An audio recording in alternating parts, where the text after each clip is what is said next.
Hey, this is Sky. Welcome to my YouTube channel. It's bright and early, daily discipline, mind, body, and soul. This is how we get through Tuesday. Hope you guys are going to have a good week, productive week. Let's talk about a neat little tip, a little trick that I learned just the other day, and I'll pass it on to you guys.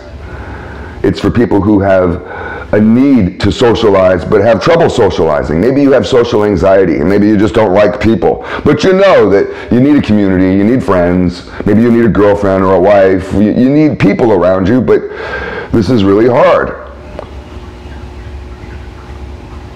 So I learned this tip. There's a lot to this that you could do, but I just wanted to focus on this one little thing.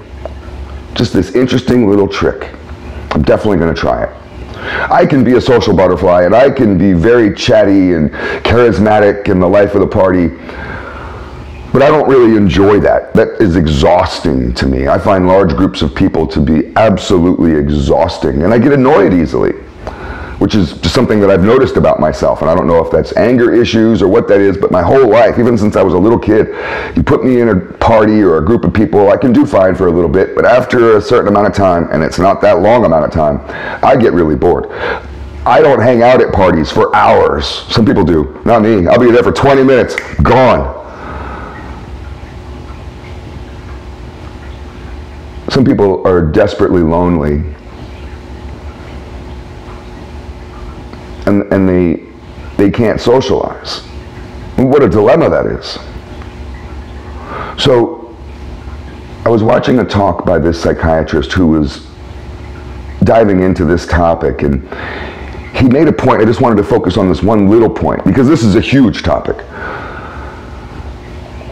So many of us spend an unusual amount of time on social media, on the internet in general, whether it's social media or just scrolling YouTube or different websites. Maybe you're playing video games, but a lot of us spend a lot of time during our day behind screens. I do, I admit it, I do. I do manual labor, and I'm a biker. I try to spend as much time doing physically active things and going to the beach and the gym and all that, but even with all my activity, I'm on the phone just like the rest of you for hours and hours and hours and hours every single day.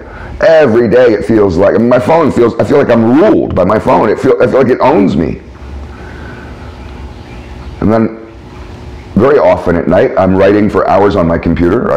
I write books, so I'll be at my laptop writing for hours, so that's another screen. I'll watch movies and YouTube videos like you guys do as well, and that's another screen. So all of that screen time has a great effect on you. A physical effect. I mean, you could study the flicker rate of the lights, the LED lights, or whatever the lights are behind the screen on your phone or on your computer. They actually flicker. They're flashing. You don't notice it because the way our vision tracks, we put things together really evenly, but it actually flashes. That flicker rate has a psychological effect on your brain and makes you anxious. The flicker rate causes anxiety and depression, and this has been studied by scientists. There's a huge conspiracy theory about the flicker rate also, which is rather interesting, but I'm not going to dive into the conspiracy theory behind it. So there's a lot going on there with technology and how it affects us negatively, how we get negative emotions, we get insecure, depressed, a whole range of negativity happens to every one of us.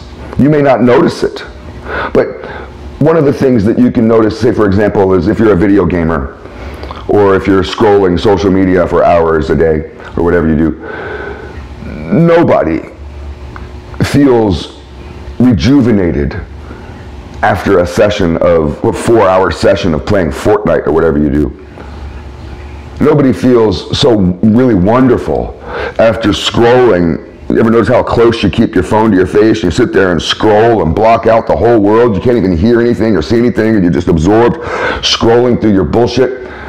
No, when you finally put the phone down and join the world again, nobody feels like invigorated and like you just meditated. No, what you did was just make yourself stressed out through the flicker rate, through the content. You just had a major attack on all your emotional senses. You put the phone down or the video game down, and you actually go through a physical, like a chemical reaction in your brain happens So it's an actual physical condition that you've put yourself into. And it takes about an hour to wind down, to decompress, for you to find your center, for you to become you again after all that screen time. Some of this is unnoticeable, it's subtle, but it's been studied, and I found this fascinating. So I want to focus just on one little point that this guy talked about, on how to socialize, knowing that technology does this to us. You give yourself 1 hour of decompression, of downtime from technology before that you go out. So if you have a party to go to, parties in the past have been a drag. The last few parties you went to, you hung out for a little bit, you ended up just standing in the corner not talking to anybody. Who knows really what to say to people, you know, and nobody's really vibing with you, and nobody really seemed interested in you, and so you left. And this happened the last few times you socialized. So the socialization doesn't really feel like something you're looking forward to, but you're pushing yourself to do it. You know you need people in your life. Maybe you want a girlfriend, you're going to go to a party and there's going to be women there. This is an opportunity for you. So you give yourself 1 hour of downtime from any kind of technology. Go for a walk, get out in nature. That would be ideal. Don't check your phone. Don't bring your little stupid little smartwatch. I hate those stupid things. Just enjoy nature. Just decompress from technology. One thing that you could also do, which I'll probably do rather than take a walk, I'm not big on walking, but some of you are, is I'll probably exercise. I can do just a little prison workout. I don't need to go to the gym. I do some burpees, push-ups. I got a pull-up bar. I got a dip station in my spare room. I got a little workout room.